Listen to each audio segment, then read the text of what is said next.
Welcome to the Sound Effect Podcast, the podcast about sound effects. My name is Asbjoern Andersen, and I'm the founder of asoundeffect.com. And I'm Christian Hagelskjaer, founder of Hertz & Bits Sound Effects. Welcome to a special edition of the Sound Effect Podcast, featuring members of the sound team at IO Interactive, which, of course, are the creators of the Hitman game franchise. For about 20 years, this has been a very popular stealth game series with 8 titles and a couple of spin-offs so far. And last month saw the release of Part 3 in what the company calls the World of Assassination trilogy.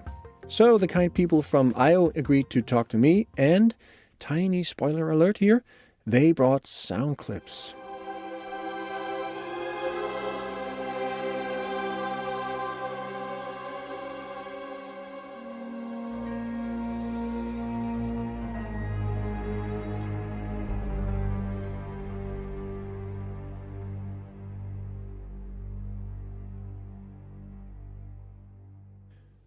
I am here with Jonas, Ivo, and Gabriel from the audio team at IO Interactive, and they have agreed to talk about the sound work on the new Hitman 3 game. Hi guys, why don't you introduce yourselves and what you do? Hello, my name is Jonas Breum Jensen. I was lead and principal sound designer on Hitman 3. I've been working as a sound designer and an audio lead on a lot of Hitman games here at IO Interactive. So I've been totally immersed in Hitman sound design for more than 10 years. I'd like to mention also the awesome members of our team that are not part of this interview. So we also have Stefan Buff, who was our lead audio programmer. And then we have Sebastian Pohle, who worked as a senior sound designer on Hitman 3. Then we have Kieran Devlin Rush, who worked as a sound designer. And we have Christian Römer, who also worked as a sound designer. I, of course, also want to give a shout-out to our amazing composer on all of the World of Assassination trilogy, Niels By Nielsen. And then here, virtually beside me... My name is Gabriel Johannesson. I'm a sound designer here at IO. I started working here in late 2019, so I've been a part of Hitman 3. And I've been mostly in charge of Dartmoor and Berlin. And next to me here we have... Ivo. Hi, I'm Ivo Sissolak. Hi, Ivo. Also sound designer. I joined a little bit later than Gabriel. I came on board in 2020. And I worked mainly on the last 2 missions, Mendoza and Carpathian Mountains. And I also did some of the UI sounds in Hitman 3. Okay. So Hitman 3 is, of course, the latest in what you call the World of Assassination trilogy. So I was wondering, what would you say the main difference would be from the trilogy to the older games from an audio perspective? So if you look at just the entire Hitman franchise, all of the games, then there's one game that stands out from all the other ones. That's Hitman Absolution, which is actually the game I started on. So we have the first games, they kind of defined the formula. It's a sandbox game, it's a murder simulator. There's a lot of also storytelling elements combined with a lot of freedom of choice. And then for Absolution, we wanted to do something completely different and challenge ourselves. So that's more like a linear, it's almost a road movie. That was a big inspiration at least. So that one really stands out. And then for the World of Assassination trilogy, that has been a lot about getting back to our roots, trying to do a modern take based on the formula that was defined in the first place. So in that sense, you could say that the trilogy is riffing a lot on the earlier games. But of course, we learned a lot on Hitman Absolution about game design and about the Hitman game, but also about audio. We didn't just throw that out. We're standing on the shoulders of Absolution as well, even though that was the odd one out. Yeah, makes sense. You never stop learning. No, there's a lot of technological improvements as well, of course, that defines the playground, the boundaries of the playground we're playing on as an audio team. So a big thing I would say is that the trilogy is made for a different console generation than Absolution and the games before. And with that, You had a lot more resources with streaming bandwidth and memory resources than we did before. So basically, we could go crazy in the audio team. It felt like that, like on variation and the level of detail of environment, ambient sounds, and also kind of the detail level in the music, these are some of the key elements, has always been the key elements in the audio and the Hitman games. Yeah. So that was just amazing for us to be able to, maybe you can say, move the key limitation from being a technologically imposed limitation, moving it instead to being your imagination that would set the limits. That was one big thing. Another thing I would like to mention as well is that for the trilogy, we have designed a really cool propagation and occlusion tech feature. By us, I mean especially Stepan Bov, our lead programmer, of course. And that has changed the way, I think, in which we think about designing a soundscape. Could you explain really quickly what that means for people who are not that much into game audio, occlusion and... Yeah, so basically we are simulating a 3D world in the sound design we do. Mm-hmm. So with propagation, I mean, how does a 3D sound placed in that world, how does it travel through the world? Okay, acoustically. Acoustically, yes. How does it react to different things that might be in the way of the sound source and the listener?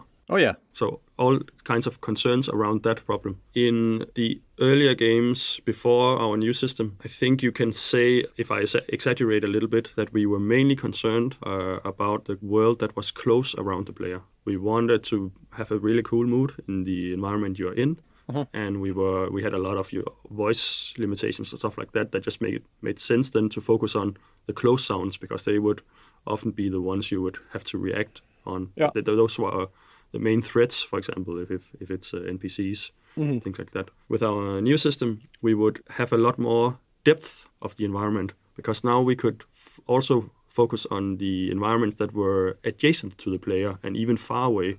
So that gives a much bigger world. So I think sound design is a lot about not what you see on the camera, but what you have in the periphery. That's kind of simulates that there is actually a breathing world around you that has consequence. So that was really cool for us to kind of widen our perspective with these sounds, and that makes it possible for us as audio designers to inspire the player to explore, because now you suddenly hear an interesting soundscape that might be behind in that direction somewhere, and you're curious, you want to go examine it, or you will hear something that will inform your gameplay in other ways. Maybe when you can hear where a gunshot is coming from to a much higher detail level, then of course that will inform how you react and what strategies you come up with as a player. Yeah, okay. Did you actually use that in actively to shape the gameplay and that sort of thing? We did a lot. In terms of the new trilogy compared to the older games, I used to play the older games when I was younger, and I think to me the main difference is this trilogy is really focused on more like a grand spectacle, and it's been more like larger than life, like living, breathing worlds compared to the older games, which were a lot more, confined. I guess mostly because of technical limitations, but still, it was a very confined, still very dynamic experience, but very, very sort of confined. Whereas now, these very large living environments sort of goes very hand in hand with what we're doing technically with occlusion and everything. That now that we have a much more large and living world, the expectations of how sound behaves in this world also are higher than before. Yeah, makes sense. So in that sense, you could say we went back to the sandbox that we had in the early games. After Absolution, we went back to the sandbox, but we expanded it and tried to do a modern take on the sandbox. And I think an interesting thing about our design approach that changed maybe that we learned from Absolution was that we don't want to do a sandbox that's close to what you would see in an open world game. Mm-hmm. where everything is just free. That's not what we are actually going for. We want to combine that with having more hand-tailored things where it feels like the stuff you do has consequence and it's actually directed in a way. So I think that to maybe use a little bit of a cliche, we want some kind of cinematic feeling in your sandbox as well. We want it to feel orchestrated. I think that informs the design approach we do a lot in the trilogy. That's something that we just practiced a lot in. How do we actually think about this? If we want the sound design to both be a world in itself, but we also want it to feel like it's a movie. When you start doing things, you start messing around. That's basically two different types of dramaturgy that you need to be able to design for at the same time. I think that's what we've been practicing as a team a lot on these 3 games. So that's an ongoing development really for you. So it's not so much about, as I understand it, technology has lets you do this, but it's really a kind of design process to learn. Very much so. There's also some stylistic changes. At least if we look at Hitman 3, that game has a tonal difference to the other 2 games in the trilogy. It's basically much darker, much more personal.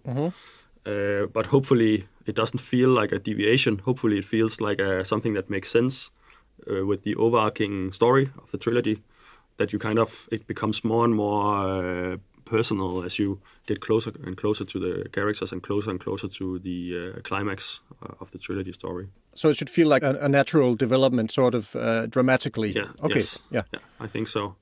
And a lot of the way we approach stylistic and creative choices in these games, it's always a ping pong between something that is the world of assassination, that kind of the professional layer, and then the actual places you visit, making them feel. So we want it to feel like Italy when you are in Sapienza, and we want that to have a unique flavor. But we also want to contrast it between like the cold-hearted killer and the institution that 47 and Diana are working for. There's always that kind of ping pong thing. So I think that's what hopefully also makes it feel consistent. That you always have the backdrop of the world of assassination. Yeah. So you still feel that you know where you're coming from compared to also the older games, I guess, the 2 previous games in the trilogy. Yeah. And then we keep, for example, Ivo has been working a lot on menu sounds and UI sounds and things like that. So what he's basically doing there is to evolve the sound of the cold world of assassination. And then with the way our games are structured, then when you play Hitman 2016 now, the first game in the trilogy, then you will play the updated version of the world of assassination. That's the menu sounds you will hear and things like that. So we have that we kind of evolve so it doesn't sound like what modern would sound like in 2016. It sounds like what our take on modern cold institution, what would their interface sound like in 2021? Right. So I guess we should talk about, or one thing I was wondering about was how you sort of define the roles of different sounds in the game. There would be, in my world, there's something like ambient sounds or specifics and Foley stuff. So how do you go about sort of defining the roles of those sounds? How do you use them? Yes. So pretty much, for me at least, like before starting work on any sound, I always look into like what role, like what purpose does this sound have? Oftentimes it's multi-purpose, but it can range from something that's just purely functional. It needs to be something there. As long as it's not quiet, it does its job. All the way to purely like emotional function, where like a lot of the music is a very good example of this. Is like the only role it fills is to convey a certain emotion to the player. Mm-hmm. But a lot of times for Hitman 3, it's very much a combination of everything. If I'm going to use ambiences, like you mentioned, like an environment sounds as an example. Of course, since Hitman is a very realistic game. Oh, not okay. That's an over-exaggeration. It's set in a very realistic world. Yes, that makes sense. Of course, everything is based in reality. Like, for example, in Dartmoor, of course, it's based on what would fit in that environment and what it looks like and everything. But at the end of the day, for Hitman 3 and I guess for the previous 2 games in the trilogy, the most important thing is, does these sounds fit the mood that we're going for with this specific location and game overall? Like if I just take like some of the birds that we have on Dartmoor, of course they're based in like, is this a bird that you would hear in England or in this area of England? But that doesn't mean I just throw in any bird into level. Of course, the call of this bird needs to fit the overall tone and mood that we're going for. So it's always a balance between, is this like realistic or like feasible, I guess, versus what fits the overarching tonal idea and mood of what we're going for, pretty much. I can actually tie into what Gabriel said last with the birds. So for Argentina, for Mendoza, we always do a little bit of research so that we, like Gabriel said, we don't just throw in a bird that you only find in Europe. We put in a soundscape that's in South America. So we do that research, and unfortunately, Argentina is one of those countries that hasn't been as recorded as other countries has. Although it has such a rich and diverse soundscape with Patagonia in the bottom. It's got like so many different species, but there haven't been that many bundles and recordings in that area. So it was very hard for me to find good source material for that, for example. And this limitation led to us sort of thinking, how do we solve this? How do we solve this problem of not finding the right birds to put all over the level? And then we also shifted. I think for Hitman 3, we also shifted the way we approach these levels. Stepping away a little bit from this very literal approach of this level is in China on a rainy day with a lot of lights. Surely there will be Chinese music playing from the off. And stepping away from that and being a little bit more creative and being a little bit like infusing some sort of abstract elements, some surreal elements, and sort of adding a different flavor to the very naturalistic approach that I think the prequels had, which were very straightforward, naturalistic sounding. Yeah. Okay.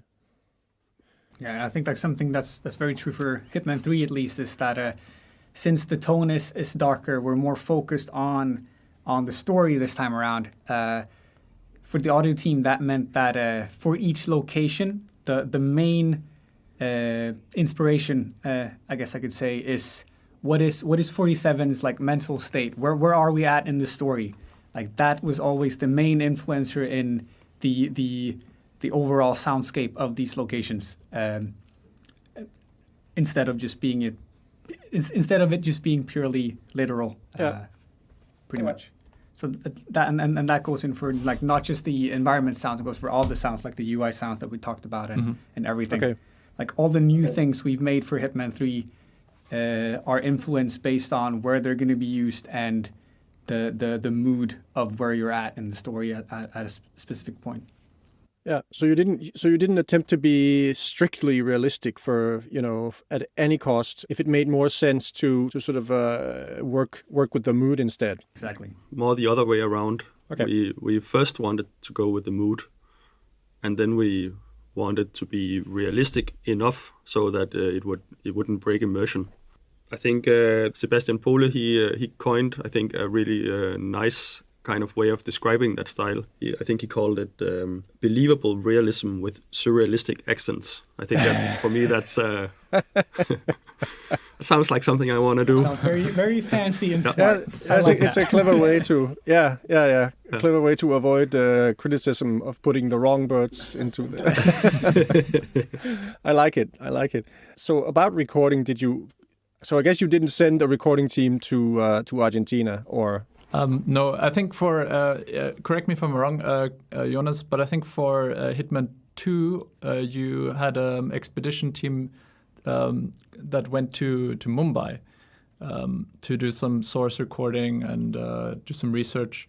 Unfortunately, because of time and budget constraints, it was not possible for, and also us being in the pandemic, I think made a lot of long distance field recording impossible. But we did record when we had the chance and in our vicinity. I think our or at least when I joined the team, because I've also I actually have 2 bundles on a sound effect that I made a couple of years ago. I have a bit of a passion for field recording, and I kind of insisted on recording a lot of the sounds. But I think the vibe in general is that we want to be creative also in our source material and in our recordings, and try and balance the use of library sounds with own recordings. So, and there are a couple of cool stories that I could mention. So, for example, on Dartmoor, and this was one of my first tasks, we wanted to create this sort of howling throughout the mansion, like the wind that you heard outside, which was very like it's almost like this entity, this creature that like flies around, and it has a spirit, and this thing also affects the mansion. And so I was tasked to create some wind draft sounds for the insides. And just as a joke, Jonas was like, "Yeah, so why don't you just whistle through your teeth and try and record that and like pitch that down?" And then I was like, "Yeah, well, why not?"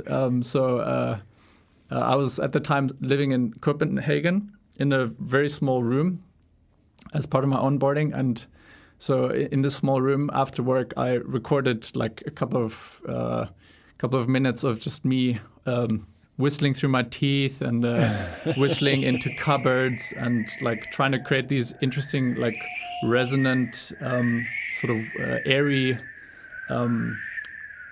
sounds. And after processing them a little bit and adding some reverbs and pitching them down, I think they actually work quite well to give a little bit of like tonal texture to the mansion. Like in the beginning, they were way like overboard and way too dominant. But in like after a couple of mix passes, I think they've worked quite well, and they actually ended up sounding, I think, at least very close to what wind could sound like. So I think it also helps that since the idea was to have this sort of like a living building thing, that you like if you really listen to it, you can hear a hint of something more personal than just a normal wind draft.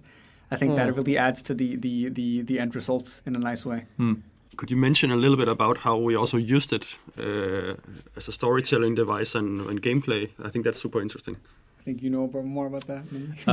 Yeah. So in the beginning, it was a little bit vague what we actually do with these, and I had a full folder of just different kinds of textured wind drafts, and then I just dumped them into the soundscape, and it was at first just like an ambient sort of filler to give the different areas in the mansion like a little bit of a variation in their tone.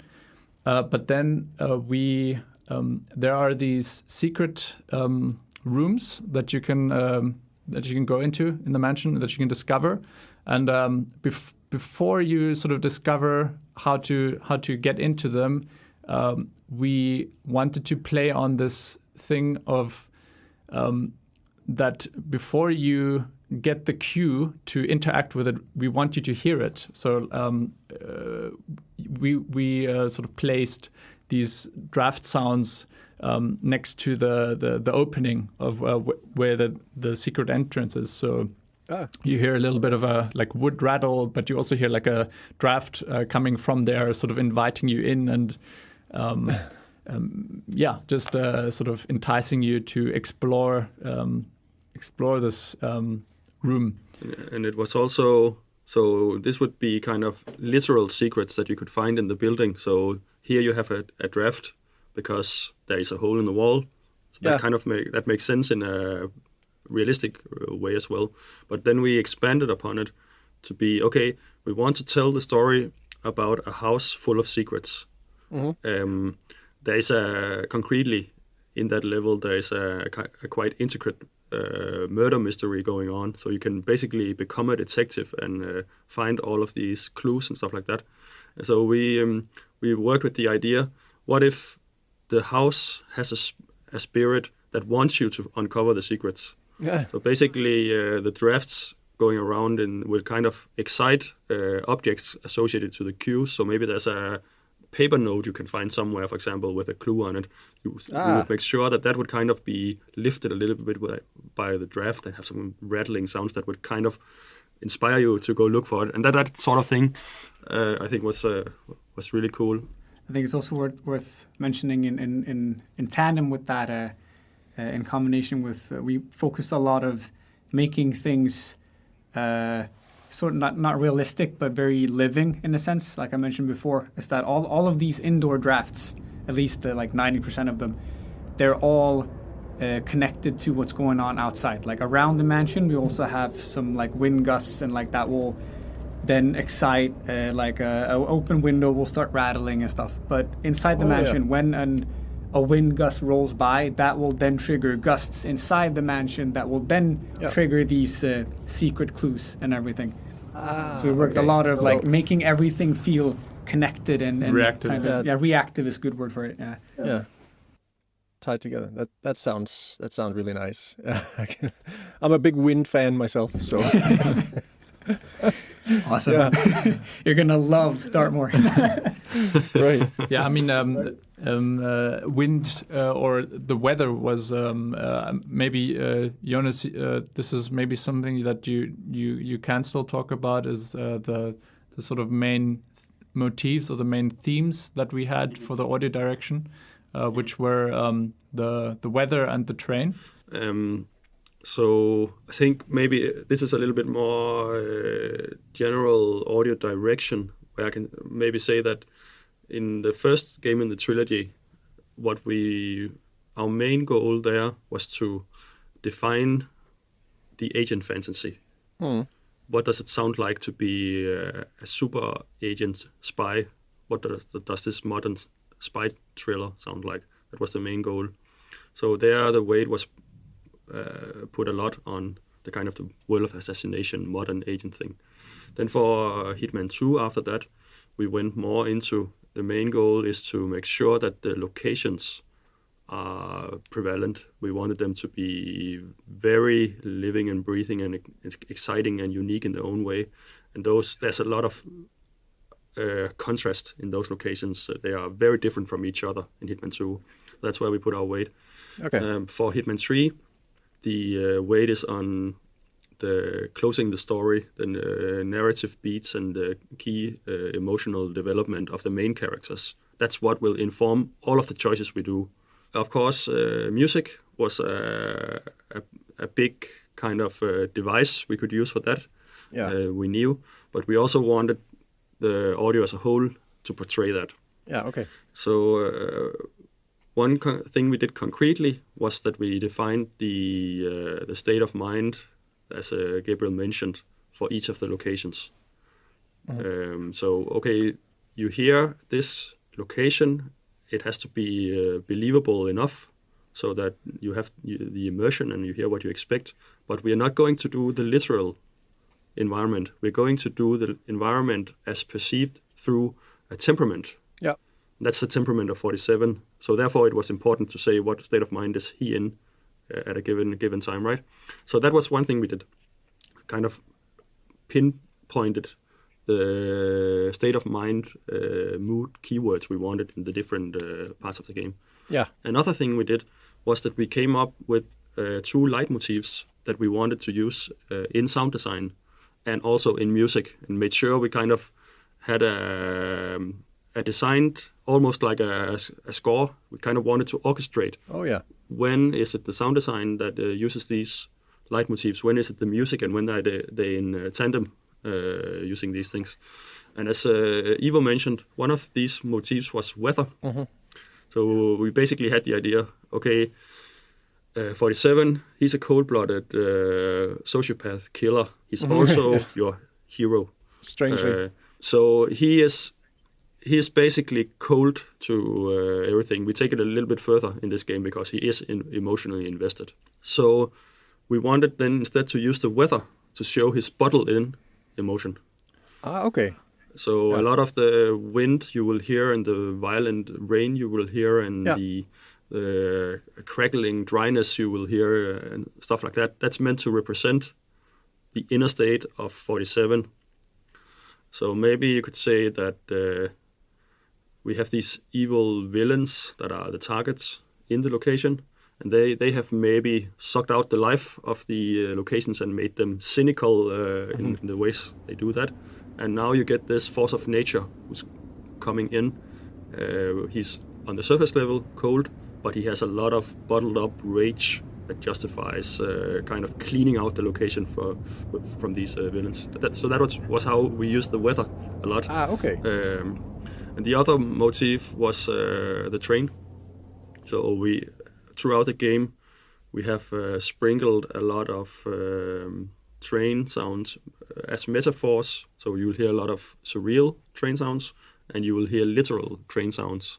We have talked a lot about where we want to use them and to make sure that it had its own kind of climax. We also used it in music. So in some places in the score, you will hear a reference to train sounds, maybe in the pulse of the music, or you will hear references to train whistles and stuff like that in the music.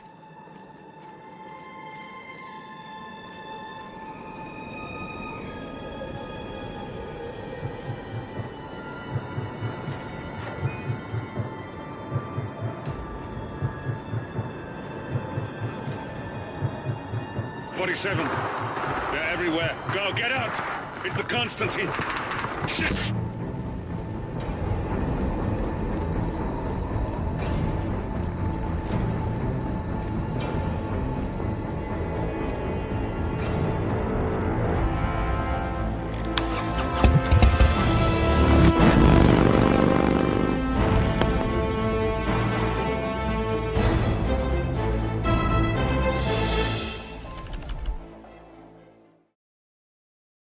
You will also hear in the sound design as more surreal sweeteners and sounds, for example, in the UI, but also in the abstract, dreamy parts. And you will hear it concretely where it becomes, okay, now I can actually hear that there's a train coming. So kind of going between these was something we did a lot.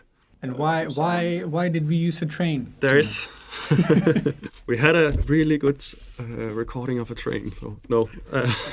So I don't want to go too much into spoiler territory, maybe, but I can say that a train will play an important role in the game. So that's the concrete justification for it.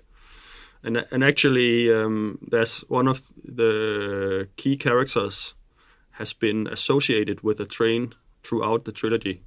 The first time you meet that character is actually a conversation taking part in a train way back in Hitman 2016. So that connection was already in there. We didn't know at that time about any train motif or anything like that. So I think we were just lucky, and we could kind of it somehow made sense already that way.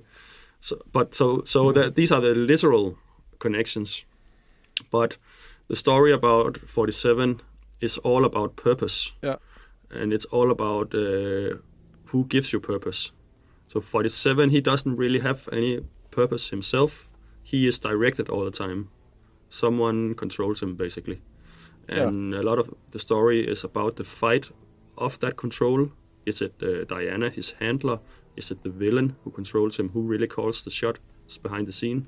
So you have this power struggle between Diana and and the main villain, they both want to control 47 and keep him on rails, controlled like a train rolling, where you can predict where he's going, right? On rails. But what happens with 47 if he wants to break away from that and have freedom?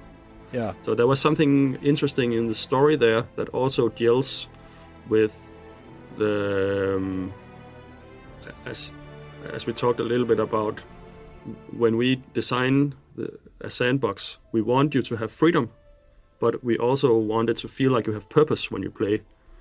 That kind of design schism is mirrored in the story in an interesting way. You want to keep the player on the rails, so to speak, but also to do a bit of exploration. Yes. Oh, you didn't think about that. Okay. Yeah, you can credit me. So a train is something that it's very nice when someone tells you what to do. Yeah. But it's also very nice to have freedom. But too much freedom then you might start missing the purpose if you have too much freedom. Yeah. So that kind of interesting dilemma. Yeah. That's where the train fits in. So the train and the weather, they both represent something positive and negative at the same time, but we flavor it a little bit differently. Yeah, okay. Depending on where in the story we are. Okay, all right. So another interesting question, of course, is how do you design sound for a game where you're supposed to be quiet most of the time, to be stealthy? And I mean, obviously, you have some experience in that with all the Hitman games, but how did you approach it for this one? I think since we've had 20 years of stealth game experience, I think iOS definitely tried out a couple of different takes on the genre, and I think it's fair to say that we've also shaped the genre in a way. So in terms of the sound, I think looking just at the World of Assassination trilogy, the first two games, 2016 and 2018, I think stealth was, it was a little bit more flamboyant, like everything you did and everything, how stealth sounded was very passionate and very bold and more, I think, focused on the act of killing and I think or taking someone out. And I think with the third one, I think we've tried to highlight 47 a little bit more and make his actions feel more weighty, more impactful. Which is hard because impactful naturally means with more force or with, or I don't know, louder. Louder. So that was a challenge because we still wanted to make, let's say we wanted to make the guns and we wanted to make the punching, the close combat sounds still feel impactful. Which is not technically stealthy. No. So this balance between making the actions feel impactful and still maintaining this character of being an assassin, which or like a ninja, we associate very quiet movement, almost non-audible, which is tricky in a game because then you don't have that auditory feedback. And I think we managed to find a nice middle ground between that. We reworked a couple of sounds that were, in our opinion, a little bit too flamboyant for the third part. So we toned stuff down. We adjusted some of the sounds. We made it a little bit. We aligned it a little bit more with the audio direction. To make it feel more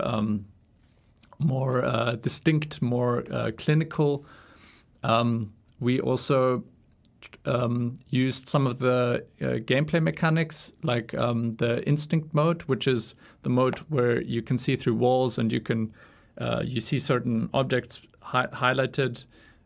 We actually reworked that to be more be more useful to you and as a tool to highlight certain things.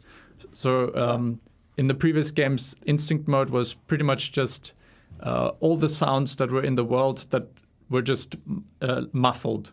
But we wanted to go a level deeper with that and only muffle the sounds that were unimportant to what you were doing, like the ambience, the environment that was not sort of crucial to sort of your objectives and the mechanics. To give the player a bit more focus in that situation. Yeah. I think also something that is, I guess, completely new for Hitman 3 is that instead of just, for example, for when you take someone out from behind, like choke them out, instead of just that sounding violent and intense like it used to, we, like you said, reworked that, like all the folding and everything, but then instead we added some abstract, more stingers to like specific stealth actions to in a more like not believable because it's an abstract sound, but in a nice sounding way that still makes sense for the game to highlight these cool stealth actions instead. Yeah, okay. So it's what you would call, what do you call it in film? Non-diegetic, right? I mean, it's not taking place in the scene. It's outside of the scene in a way, but the viewer or the player understands what it's about. Yeah, other games do it as well. Like in Valhalla, for example, which I've also been playing. When you take someone out, when you jump on someone and assassinate them, there's this impact, like this boom sound, which like you don't hear when you stab someone. It's like an exaggeration, but it adds to the weight. It adds to this feeling of. Damn, that was a powerful move that I just did. Yeah, so it's more emotional, I guess, than real in that sense. Yeah, so that also fits perfectly in with what we were going for with Hitman 3 and just focusing on the mood and tonal aspects of everything, just tying everything together from the menu sounds into the actual game sounds and everything. Basically, in that way, maybe making a contract as well with the player. So, okay, you understand that you feel powerful, but you also understand that the NPCs, they are not hearing the sound. So one thing, of course, I have to ask is about the whole COVID-19 situation. Sort of to round things off, I guess it must have been a problem for you as well as for anyone else. How does a large team like you, how do you work with audio remotely like that? How does that work? I think in a way I felt very lucky being a sound designer under COVID. Mm-hmm. Because I think what I love about game audio is that it's all about escapism. That's true. It's basically you're building a world that we ask a player to live in. It has to be something that portrays a world, but it should do it in a way where it inspires the imagination of the player. Yeah. And to be able to do that, then you as a designer have to go there and design that world. You have to escape. And you have to escape, and you're playing with your own imagination, right? Yeah. And that was just a privilege to have that place to go in under lockdown and with the cabin fever and stuff like that. Yeah. Just to have a good reason to go to that place. It's your job, actually. And it's our job, and Hitman is just great for that because it's a game about where in some games, I guess, the environments are not the most important thing. Mm-hmm. In Hitman, it's one of the most important things, and it's a globe-trotting game. So you are going to go to very different locations. Yeah. And if you can't take a plane and hop somewhere, then it's nice to go to work, and then you have to go to to be somewhere else. Sunny Mendoza. Yeah. I think that was especially in VR. Like it really feels like you're taking a holiday in the. Yeah. Yes, you call that work. Yeah. All right. Yeah, we're lucky for sure. But were there any sort of technical difficulties? I mean, in terms of design process of not being in the same room. I mean, sort of having to. We were sort of lucky in a way that we have just pretty much very recently opened up a second studio here in Malmö, where me and Ivo are at, and Jonas is in Copenhagen. So we'd already sort of started planning a little bit for more disconnected teams in a way. So we'd already sort of started thinking about that. So we were in a very good position to just ramp those things up to 11 instead. So I think IO was very good at taking the whole pandemic seriously in the beginning and sending people home and everything. But I think the majority of the audio team has been lucky that we've been able to like get to work without public transportation, and because we already sit in our own rooms anyways, it made sense that we were part of the very few who were still working from office. I've been at the office the entire pandemic, but in terms of how we work, it definitely changed a few things. We started having more like daily morning things to just like chat with each other and update each other, which really helped, as well as instead of like the normal Hitman way of working on locations is that each person has a location that they own and work on. Instead of just being isolated to your place, we instead started doing like focus periods where like a bunch of us would work on the same level and get that up to like a good enough state, and then we would move on to the next level. So we tried to work together as much as we could, which I think it turned out to be both an effective way of working for our levels, because we had a lot of levels, a lot of stuff needed to be done. So getting all of that up to a decent state early on was super helpful, because then we could then go back and just finish up the last polished stuff on our own. But then also it was very beneficial to actually work together, and it really, for me at least, it very much helped with keeping the team spirit up. Yeah, that makes sense. So what's next for you guys? I know for me at least, I've already moved on from Hitman. I'm working on the James Bond project already. Okay. So for me, it's many new great things going on right now. Of course, there's a limitation to what we can mention about next steps. But what has already been said, of course, the 007 project has been announced. There's other interesting stuff going on IO Interactive, and it was openly said that this is the Hitman World of Assassination. It's a trilogy, and we want to close down that story in a satisfying way. We wanted to have a closure of its own, to leave the characters and the world of assassination in a good place for what might be the next steps. So maybe a trilogy part 4, as we sometimes see. That would break the trilogy part of it, at least. Yeah, we'll see about that, I guess. Well, we are almost out of time, but I understand you guys have a little request. You are looking to hire some more sound people. Yeah, having concluded the Hitman 3 trilogy, we have some super exciting projects in the works, and one of them being 007. But there are more things coming, more exciting things, and we would love to also bring new people on board and grow the studio. I think. So if anyone's out there and looking at working with some cool audio peeps, some cool dudes, some cool guys, I think we're a fun squad of people to work with. Over and out. Over and out. That sounds like a great opportunity. Right, we'll pass it on.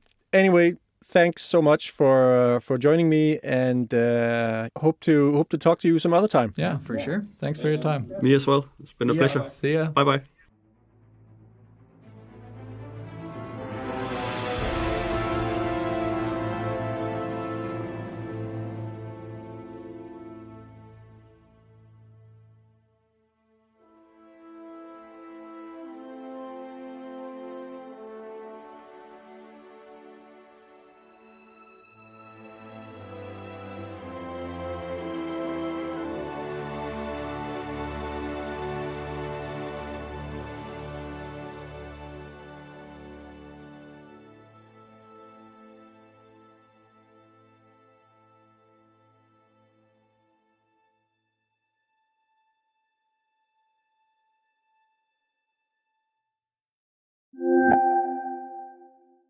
If you're looking for more podcasts about sound, check out these greetings from our friends in the audio podcasting community, and you'll find them all at audiopodcast.org.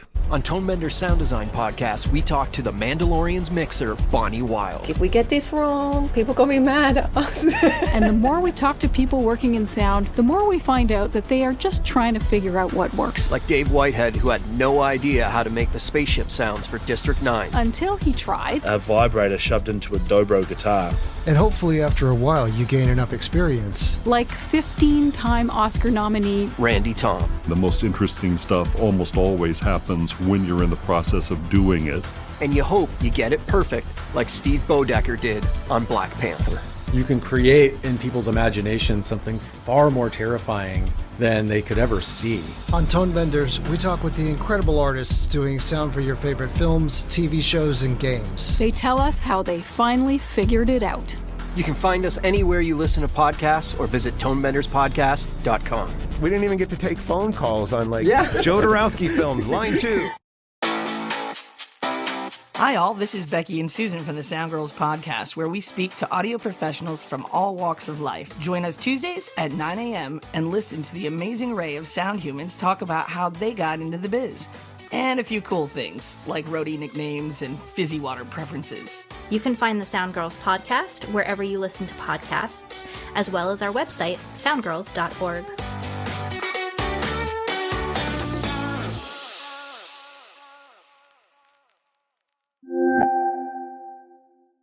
That's it for this episode. Thanks a bunch to Jonas, Ivo, and Gabriel from IO Interactive for being on the show. Be sure to subscribe to the Sound Effect podcast at asoundeffect.com/podcast. Thanks a lot for listening, and see you next time. Take care.